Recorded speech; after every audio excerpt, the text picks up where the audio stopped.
Good morning. I hope everyone's having a nice Saturday morning. I wanted to talk a little bit this morning about pathologizing a survivor of violence.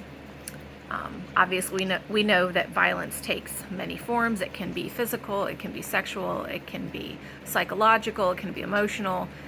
There are tons of ways in which this type of abuse can manifest.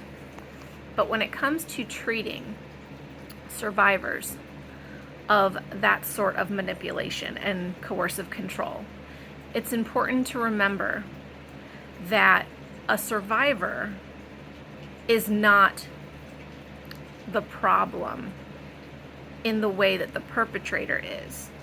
What I mean by that is, it seems to me that a lot of the organizations that purport to help survivors in situations like this want to start to pathologize the survivor. They want to figure out, well, what's wrong with the survivor. Well, there probably are some things that are wrong with the survivor at that given time due to the trauma.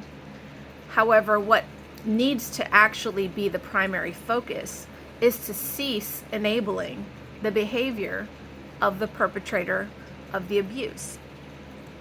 And until we do that, what we're doing is we're perpetuating the cycle of abuse.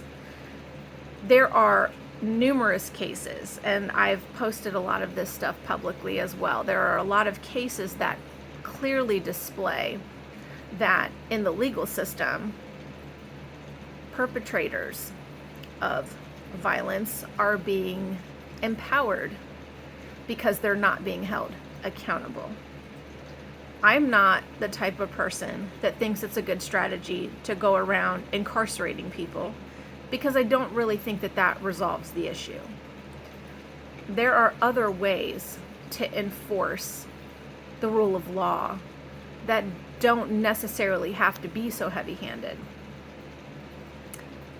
But I think pathologizing a survivor and making their symptoms as a result of long-term trauma and abuse, making that the problem in the scenario, is just ridiculous. And I firmly believe that that kind of mentality contributes to the escalation of violence, and sometimes contributes to a situation in which that survivor ends up dying at the hands of the perpetrator.